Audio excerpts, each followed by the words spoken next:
All right, good morning, people. It's a beautiful day in Milwaukee. I'm back. I give a shout out to Mandy and the team for running the team meeting. I was in Colorado Springs for a national meeting, and I would kind of lead off the conversation with this.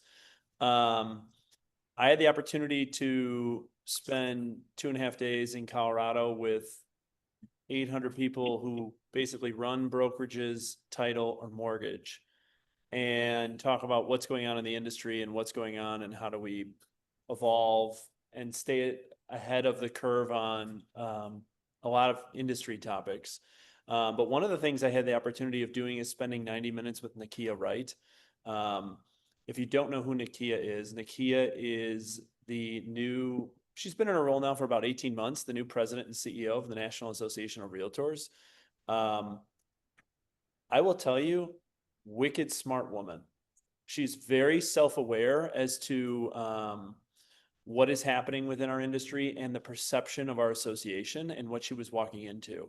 Now, if you also understand who Nikia is as a person, she's a Dartmouth grad, Oxford MBA, Wharton School of Business, yada, yada, yada. Wildly smart. Everywhere she's been within her career, she's been the president of CEO that has had to turn around massive turnarounds.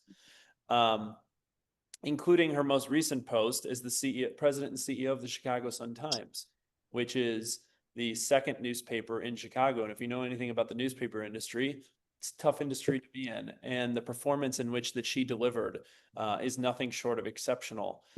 She spent a lot of her time in our conversations with brokerage leadership around the perception of our industry, the perception of our association, and things that they're doing and working on our behalf as an industry to be able to change that perception and get back to doing what the NAR should be doing in terms of advocacy and the things to help create advocacy within our industry.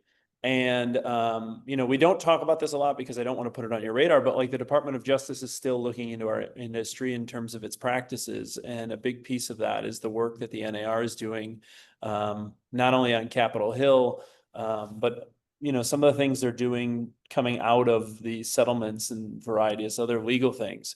I share with you that because I know, interestingly enough, she was offered her job the day that it came out. So she didn't even know anything about the settlement, and she accepted her job the day that the settlement came out. And so she was like, whoa, the job just got more Herculean and bigger in terms of the responsibilities and tasks that I need to take on.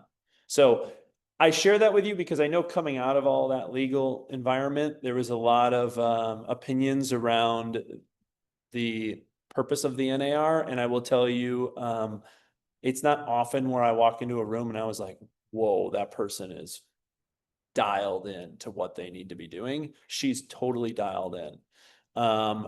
And she is very, very sharp and understands. And the thing that I would say that she has an understanding to within her role is she has a very sharp and very clear vision around what she wants to do with the association and how she plans to take it in a new direction.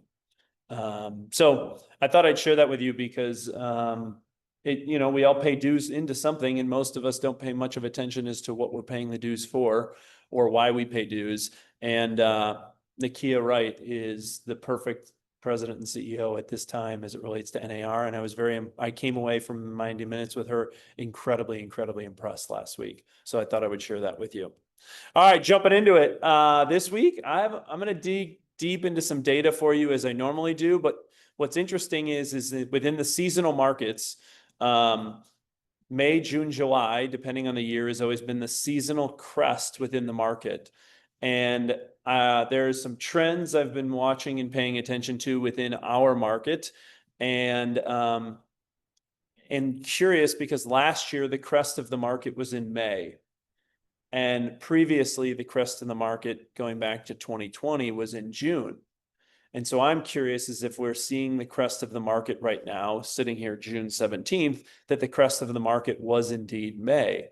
We'll find out. I have some insights for you. The other thing that I will share with you this morning later on in the presentation is I segmented the insights by price point. So I looked at price points 0 to 350, 350 to 750, 750 and above in order for you guys to delineate what's actually happening. And it's what is interesting, and I'm glad I did it, is you'll find it's the tale of two markets, the tale of two very different markets. And interestingly enough, 50% of the market right now is above 350,000 and 50% of the market right now is below 350,000. So I'll give you the insights based on price segments and price bands, what you should be paying attention to. But I would wanted to lead it with our mission, vision, values, beliefs, and perspectives. And within our belief system, our Y4C2TEs is equity and opportunities for all. And I wanted to take a moment to A, celebrate something, and B, make you aware, because I think awareness leads to transformation. Is this week Thursday is Juneteenth Day on June 19th. And our offices, as it is a federal holiday, will be closed. So I wanted to make you aware that on this week Thursday, in celebration in honor of Juneteenth, our offices will be closed. Now, to give you a little bit of an insight as to what Juneteenth is, is the Emancipation Proclamation was effective in 1863, which ended slavery, but it could not be implemented in all places that was still under Confederate control. Freedom finally came in June 19th, 1865, when 2,000 Union troops arrived in Galveston Bay, Texas. The Army announced that more than 250,000 enslaved Black people in the state were freed by executive decree, which the day became known as Juneteenth, when newly freed people in Texas, the last of the enslaved people across the U.S. So Juneteenth has been known as the second Independence Day for many. We have to do. And what's up, sister? I don't know who that is, but Juneteenth Day has been recognized as the second Independence Day, and more than 150 years after slavery ended in Texas, a federal bill was passed in 2020 to recognize June 19th as a federal holiday celebration of Juneteenth Day. I share this with you because A, I don't think there's a lot of awareness or education to it, but also two, Milwaukee has one of the longest freestanding Juneteenth Day celebrations in the US. And I just share that with you because on Thursday, there's two things happening. One is the Juneteenth Day celebration, which will happen at MLK Drive and Locust from 9 to 4. I've had the opportunity to participate in it on several occasions. Back in my days at Miller, we were a sponsor of it and participated in it. And it's a great celebration of arts, culture, and a variety of other things. And then also, I have good friends who run and operate Summerfest. And this year's Summerfest is taking the first Saturday in June that Summerfest is open on June 21st and is hosting a celebration all around the taste of Juneteenth. And so I share that with you as there are a lot of cultural things going on within our city this weekend. And wanted to make sure that we recognize those cultural activities and that you guys, again, from an awareness standpoint, understood why Juneteenth and its importance as the second Independence Day, why it's recognized as a federal holiday, and ways in which you can participate within our communities. All right, with that, I'm flipping it over to Steph, who's got some compliance updates for the group. Morning, everyone. We mostly have a lot of housekeeping items today, and then just some reminders around final walkthroughs. So first up, straight from the MCA office. So on occasions, and this is pretty rare, but on the occasions when you might not receive a commission check at a closing, and this would only really happen if there was an excess earnest money situation, which we're going to go into next, you would not collect a physical check from the title company. You are still going to collect a signed closing statement though, and we still need to turn that into our front desks. That's going to kickstart the commission processing. So this is the only way that the MCA office knows that a closing has occurred. So please make sure when you're not collecting a physical check that you are still turning in that signed closing statement, okay?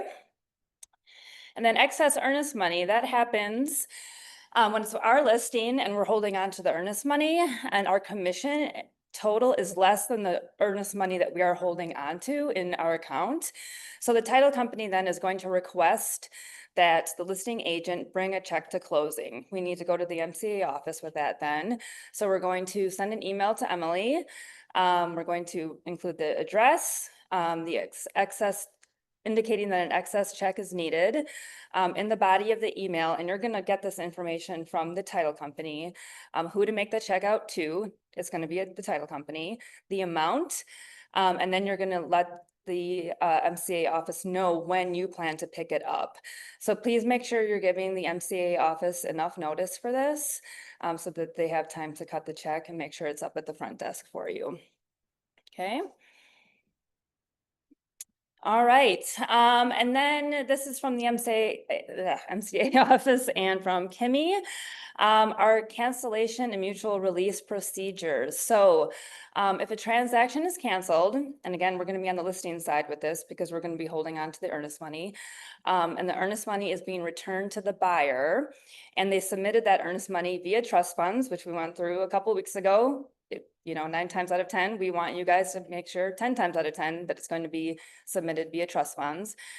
We want to make sure that if it's being returned to that buyer, that we are directing the MCA office to return it also via trust funds. So that will look like this on our cameras. So normally on line 10, we are putting in that address of the buyer, for example. We want you guys to specifically state that this should be returned via trust funds. It's much cleaner, faster, yeah, and less liability in terms of passing along a check, etc. So, all right. Then in terms of getting that cancellation agreement processed, we've got a PDF in our resources tab on kwrealtymke.com. So this information is here for you in a PDF. And I lifted this directly from that PDF. So we're going to place the fully executed cancellation agreement in the under contract folder of our opportunity and submit it for Kimmy's review.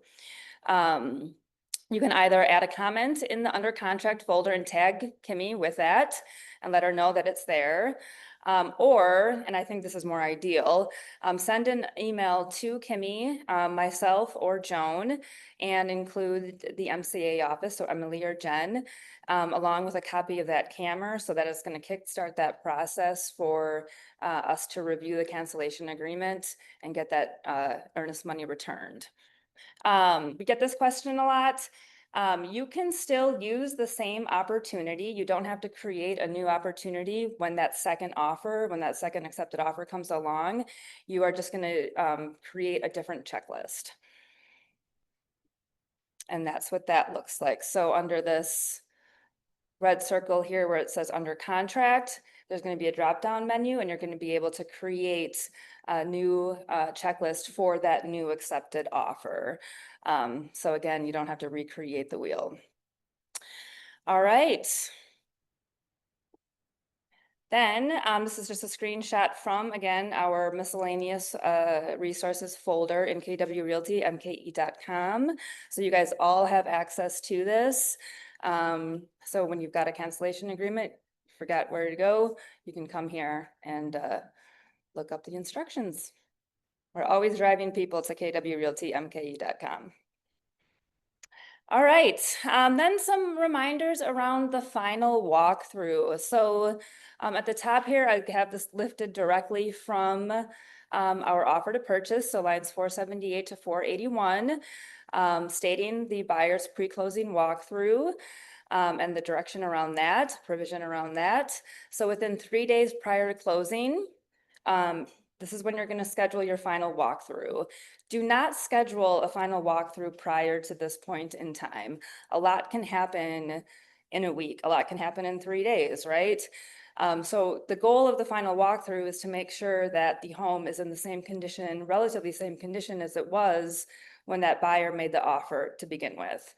So if there are any significant changes, right, then we're going to look to the contract and look for that acceptance property damage between acceptance and closing provision. That's automatically usually the first thing that we're looking to if there is an issue at final walkthrough. But again, if we're scheduling this a week prior to closing, and that is the last time that someone is in that house before that closing, a lot, again, can happen between that week. So make sure we're following within that 3 days. We're verifying that inclusions and exclusions are accurate. If there are any repairs that were negotiated as a part of the inspection period, we're verifying that those repairs were complete then as well. And then just some reminders in terms of who should be present. A buyer should be present, obviously, or somebody acting on behalf of the buyer. A buyer's agent should never do the final walkthrough solo on behalf of the buyer. We don't want to take on that responsibility, and we don't want our eyes to be the final eyes closing off on whether or not that final walkthrough was good, right? And we get this question a ton. Buyers cannot have their inspectors, excuse me, at the final walkthrough unless it's otherwise agreed upon. If the seller is okay with that, that's totally fine. Of course, the buyer's inspector can be present, but a buyer cannot just bring their inspector without getting the permission from the seller ahead of time. Okay. Lots of issues happen at the final walkthrough. So, and then next week, we're continuing on with our guest speakers for our contract training. We've had a lot of great content from Willis, and yesterday, Leah Talon from Closing Time. Next week, we're going to continue with Macy Odette from Falkgrove and Gallagher, and she's going to go over a new listing launch checklist. And then on June 30th, we're going to have Andrew and Nicole Keel from KW Prestige going over contract to close processes. So it's been great. That's all I got. Sweet. Thanks, Steph. All right. Trust your funds with trust funds. Repeating that until we get to above 75% utilization. All right, Linz, what do we need to be paying attention to as it relates to tech and marketing updates? Yeah, good morning, everybody. So just some housekeeping things, some updates here. So there is a command update that I wanted to go through relating to management. So next slide, Charlie. All right, so this is I think a really beneficial thing for our teams. In settings and team management, teams now have greater control with applet-based permission levels. So you can actually go in and set specific permissions for every single team member by applet. So from contacts to campaigns, smart plans, you can actually click on each team member's name and then by applet choose whether you want them to have standard, enhanced, or an unlimited permission levels for each of those applets. So you can get a way more specific managing your team members and their access within command. All right.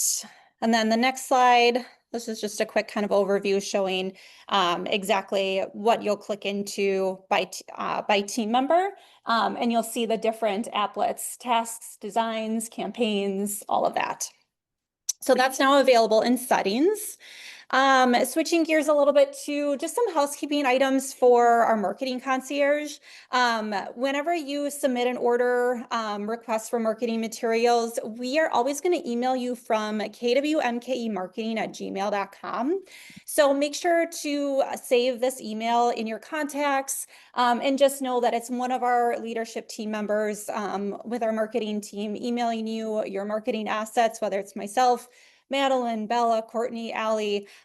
So we gather out all of our requests through this marketing email and we send everything through that email account. So just kind of take note of that. It's our team. It's not spam, I promise. So just make sure to add that to your contacts in your email accounts. And then one other reminder in regards to ordering through Confluence Graphics. So this is the local printer that we order all of our listing and buyer guides through. That payment is now required before production begins on any print orders. So this just helps them with effectively managing their production schedule. So just kind of make note of that. If we're sending in orders for you, you will receive an email with a secure link to pay for that order. So if you need materials by a certain date, just make sure to watch your email account for that link, pay right away so that production can begin on your order. They've just had some issues with orders not being picked up and paid for. So we just want to be respectful to them. They've been an awesome partner for us, super helpful, providing us with really great pricing and materials for our marketing materials. So All right. We rolled this out last week. Our KW MKE store is now live. So that QR code on the screen will link directly to the store. You can also access it through the agent hub. So we've got men's and women's sweatshirts, polos, vests, fleece, other accessories. So everything's listed out and you can order through there. I know a lot of you have already submitted orders for swag. So that closes Monday, June 30th. So kind of keep that in mind. And then just a quick reminder, because of Juneteenth, we don't have training this Thursday, but then coming back next week, we're getting real about reels with Charlie Walker. So exciting content, a lot more to come. And that's every Thursday except for this week. Thank you. All right, Linz, thanks. All right, flipping it over to T&E, training and education. Cotty, what do these guys need to be paying attention to?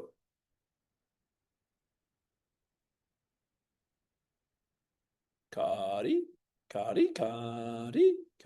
Morning, training and education. Thank you for the segue. Can I get a slide? Let's skip over to the next slides. These aren't training and education slides. I think I'm at the end, Charlie. Here you go. All right, perfect. All right, so we talked a little bit about the office being closed on Juneteenth. If you want to go to the next slide, our next big opportunity is with Scott Kloss. He's going to be doing his 13-step listing presentation and everything you need to know. A lot of this is based off of Glover U and some of the things that they're learning over in Michigan this week. So don't miss that. It is at 10:30 a.m. at Keller Williams Prestige. A reminder about the Camo Crew event, please make sure that you're sharing this with your spheres. Client events aren't about, the event, they're about the communication pre, during, and post. So this is an event that's open to not just you, but also your clients. So a good way for you to engage with your spheres and ask them to sign up. This is happening on Saturday, the 28th of June from 10 to 2, and it is open to the public. Really excited to share this opportunity for those who participated in Red Day. Bridge to Brighter has opened a new location and they're asking for the squad to come out again and help. So really excited about this. There are only 2 small spots open to help. So looking to fill all of that. They called upon us because we helped so much last time. We're excited to go back out there and help on July 17th. So scan that code. You'll see the 2 time blocks that are available, and we look forward to going back out to Bridge to Brighter and pouring in.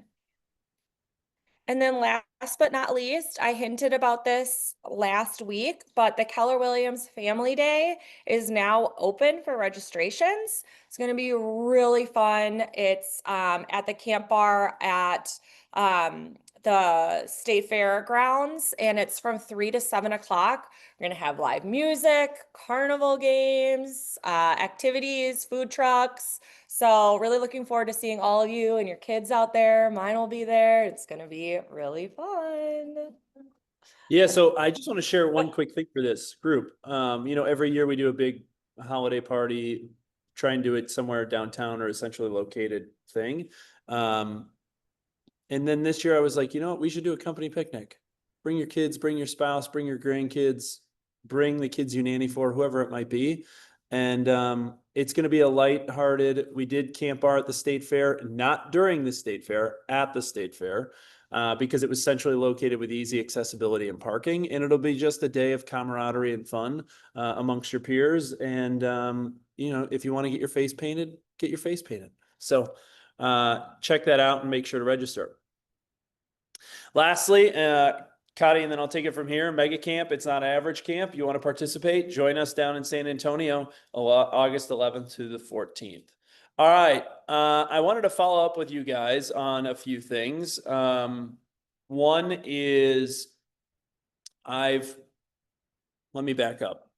Last week, while I was in Colorado, there was a lot of discussion on clear cooperation, excludeds, the new rules that will be coming down in September around that you can show homes while they're in delayed and not active, a variety of other things. And I was sitting in the conference room on a Sunday morning away from my family thinking, you know what? God damn it. If I'm going to be away from my family on a Sunday and I got to deal with this BS in terms of what's going on in our industry, I'm going to go take some action. So on a Sunday morning, I shot these guys at Metro MLS a note and I said, I want a meeting this week.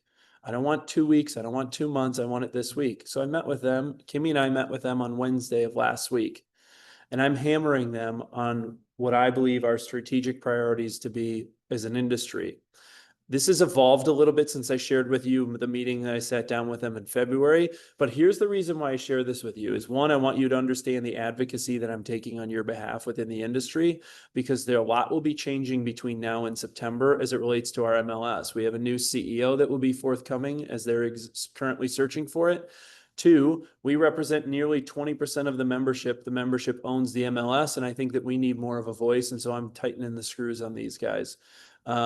It may sound like I'm a broken record, and I'm going to continue to be a broken record until we get some of this shit done. And excuse my French, but it gets me very excited in some of the things that our Metro MLS is not doing. So I'm willing to be the one that's doing it.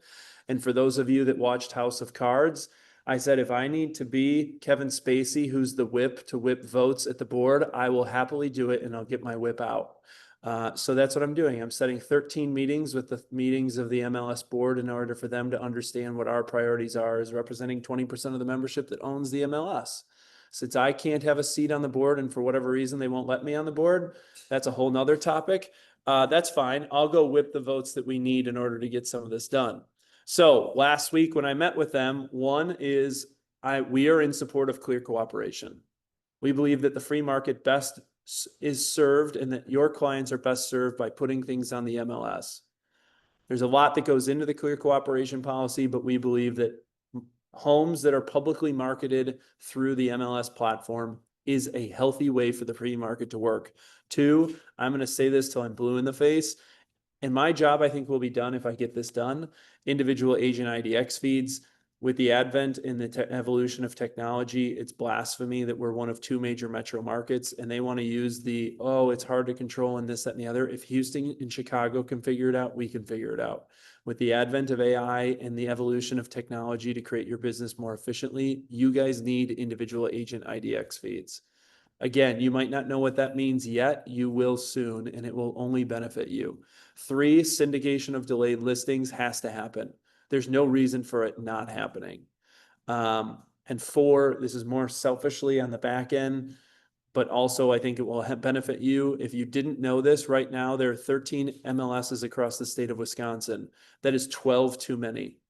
The inability for you to be able to access the inventory in Door County or Vilas County or up in Hayward is beyond stupid. I'm being very blunt about this because it gets me very fired up.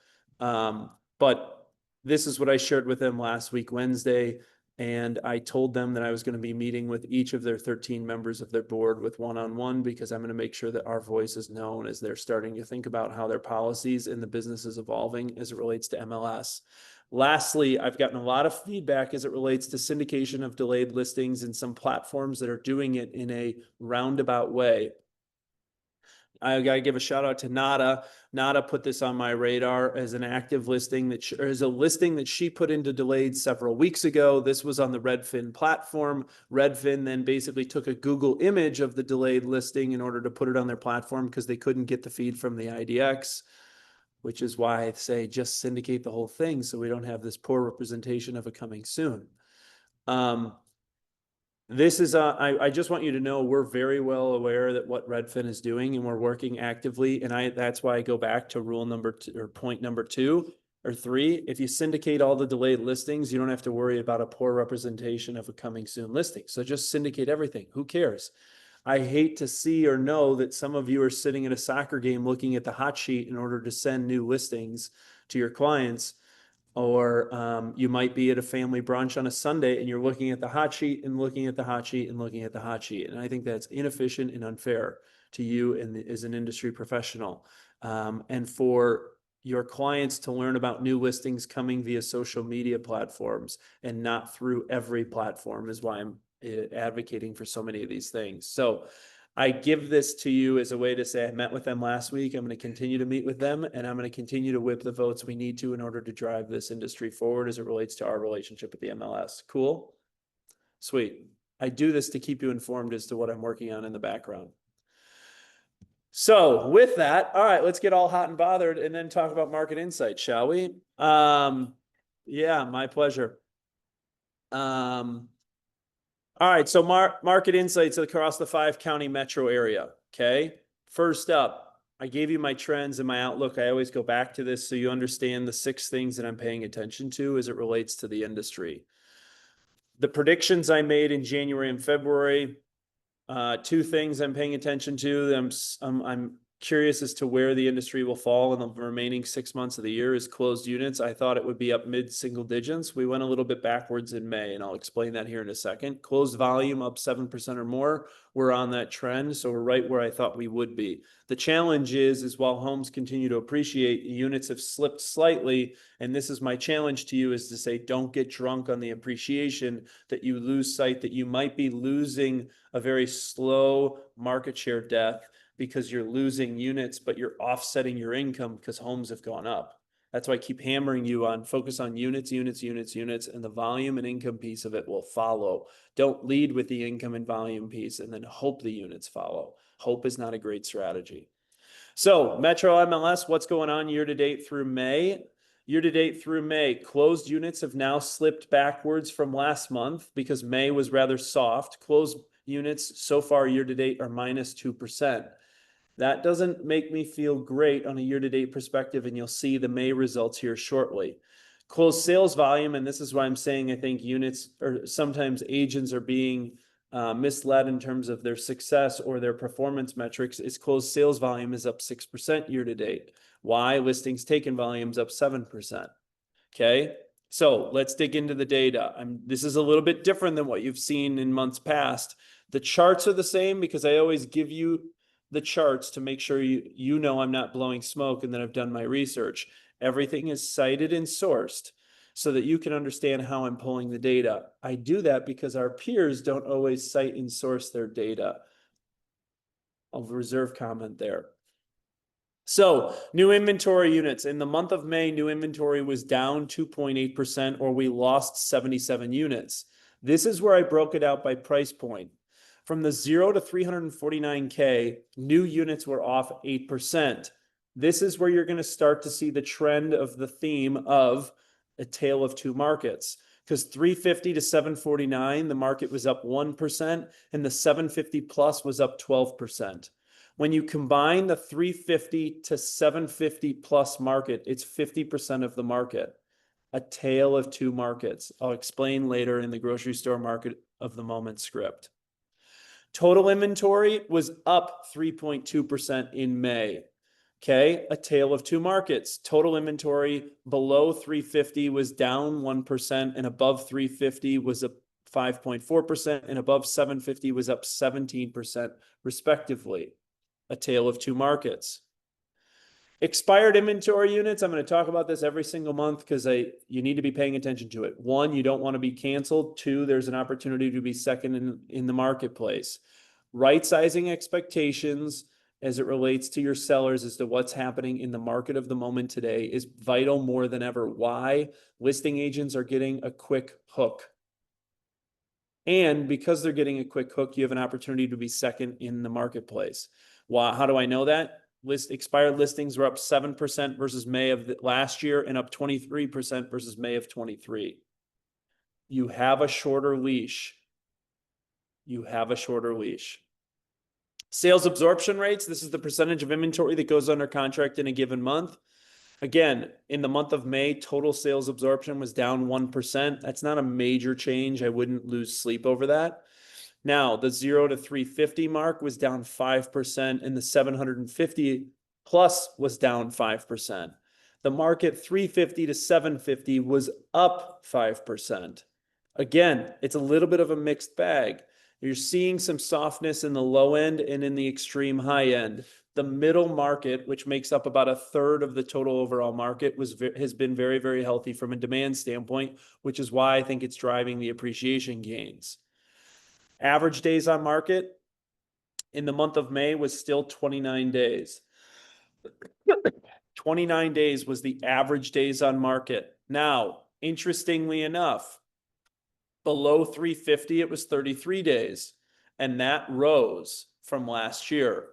The 350 to 750 was 23 days, and the 750 plus was 39 days.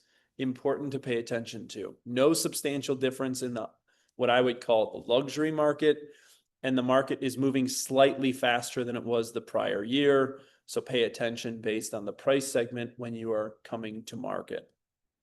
Units going under contract for the month of May was up almost 2%. The challenge in it was the market below 350 was down 6%. The price segments above 350 to 750 and 750 and above is what propped the market up in terms of the units that went under contract. And these are closings that you will see in June and July.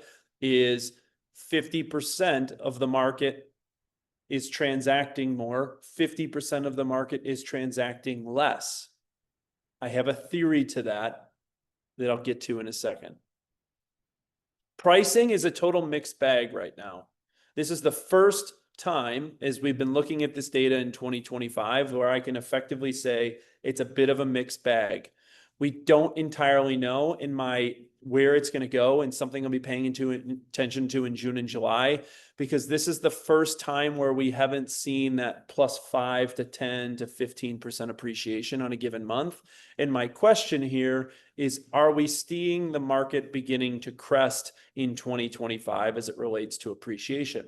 I don't know why, because the data didn't tell us this in April. This is the first time we're seeing it. And I always say 1 month is an anomaly, 2 months is a trend, something I'm paying attention to here in June.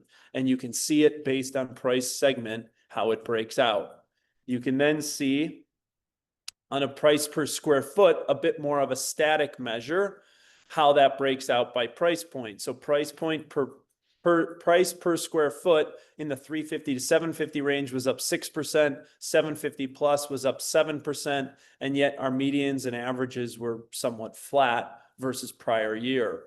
So it's a bit of a mixed bag, but still appreciating. Is the market cresting? I'm a bit uncertain to that. And something I'm paying attention to as we head into June and July. So what's winning? The accepted offer data from May.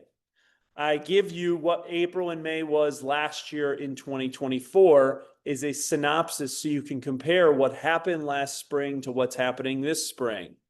I give you February and March as a baseline for what happened earlier in the year to help you understand the competitiveness in the market and what's driving things within the market in terms of what's winning for your buyers, and that you have data to be able to provide to your buyers is how the market's operating. Last month, I shared with you, we reviewed 248 offers. You can see the list price to sales price ratio at 102%, which is on trend with what we saw in February and March, and co-broke compensation at 2.35%. So after reviewing 384 accepted offers for the month of May, here's your data. The average price point in May across the 384 was 444. Okay, so we're seeing an uptick from of the deals we saw. List price to sales price ratio was 107%. That's telling me that there's still a competitive market out there in multiple offer situation. Why? I look at what I saw in April and May of last year being 102% and this year being 107% is interesting to me, because what that's telling me is listing agents are actually being a bit more realistic about their come to market price, because we're not seeing appreciation once they've closed. So listing agents are hearing me when they say, don't get canceled, have a short lease, right size expectations. So thank you. And the list price to sales price ratio is 107% from the start. It doesn't mean that prices are appreciating 7%. It just means from what you went to market at to what it closed at was up 107, a 7% increase over the start to the finish. Okay. Earnest money effectively has not changed. Inspection contingencies, you can see it's right around 50-50.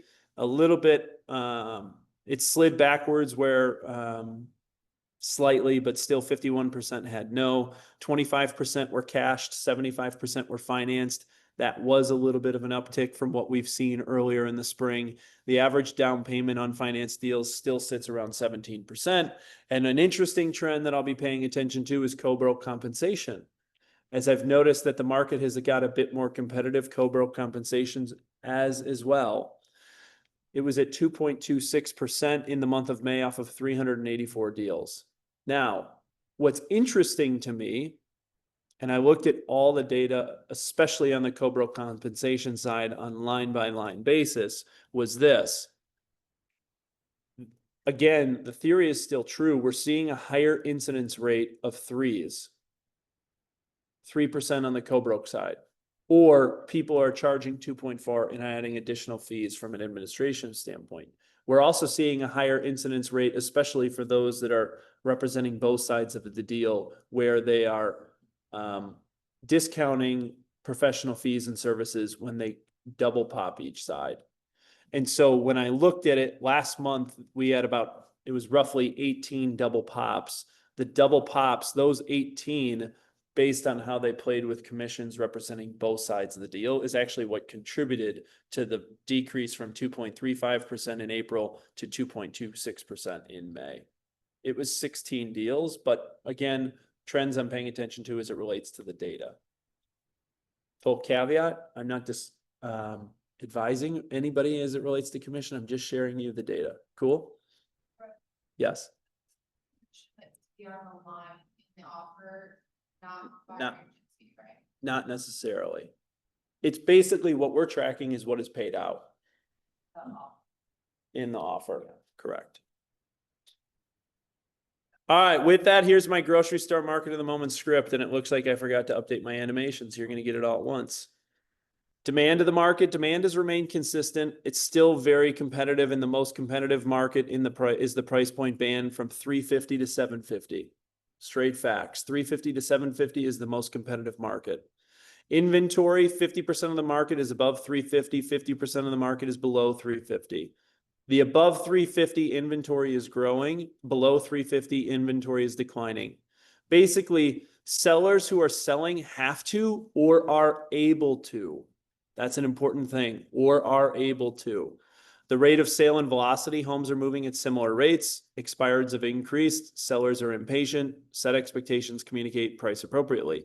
Pricing, this is new because of some of the trends we're seeing. Homes have continued to appreciate in 2025. We need to be making sure that we're telling that story. And yet, May, we might have started to see the market potentially crest. So someone who sold their house in March might not see the same market they see in June or July or August. We need to right-size expectations. It's a trend we are tracking and paying attention to as we head into June and July. The market's a tale of two markets or two consumers, okay? Those above 350 and those below 350. Those that can afford to stay in the game and those where the game might have gotten a tad unaffordable. That's the truth. That's the reason why I looked at the price bands. The low 50% of the market, remember, 50% of the market is below 350. Below 350 is struggling right now. I believe that has a lot to do with affordability, with appreciation and rates increases. The other half of the market is the market above 350, and that's the market who might be able to afford to continue to play the game or has to continue to play the game because of various life events. Okay. So my synopsis, time will tell, and key metrics we are tracking in June and July will provide us more direction to the back half of the year. But I will tell you, May, we might have crested in the market in 2025. I don't know that yet, and something I'm paying attention to. Cool? Trying to help you stay ahead of the trends so that you don't get caught where the market trends is ahead of where you believe it to be or where your clients believe it to be. Cool? All right. With that, finishing up with the language of real estate and the productivity report. You can see here, I shared with you the Metro MLS numbers year to date through May, not April. I apologize. I'll make that edit. And you can see how our group from a productivity standpoint is outpacing the market, and it's absolutely exceptional, the productivity. That shows up in the year-to-date results by brokerage, the top 15 brokerage brands in southeastern Wisconsin. I leave with you this yellow box that I've left in there for several times, but it talks about the culture of productivity and the productivity of the people around you. It's we are the most productive community in southeastern Wisconsin. 12.6 closed units per agent that averages 5.5 million in closed volume. It's 112% more volume per agent and 80% more closed units per agent than the industry average. and you aren't in the business to be average. So I commend you for the year you're having in a very interesting 2025 that seems like a slow recovery. You can see here, this is a rolling 12-month trends, and it just shows a very similar line as it relates to the top 15 brokerage brands and where trends are happening. And then I provide with you the luxury space. 50% of the market's above 350. Obviously above 750. Here is the results of the community. Almost 1 in every 4 homes in southeastern Wisconsin in the luxury price point is sold by a KW associate. There's no better place to be in terms of luxury than the community you're a part of. We sell 78% more homes than the number 2 brand, and we sell them 37% faster. Lean on the person to the left of you and the right of you as you enter this space. And remember, it's rare air. There's not a lot of oxygen up here. And so when you get the opportunity to get into the batter's box, lean on your teammates to help you hit the ball. There is the rolling 12-month trends, and you can see where people are winning and losing relative to their peer groups. With that, guys, it's a beautiful day in Milwaukee. You guys are doing incredible things. You're a part of an incredibly productive community. Thanks, guys, for showing up. Have a great day.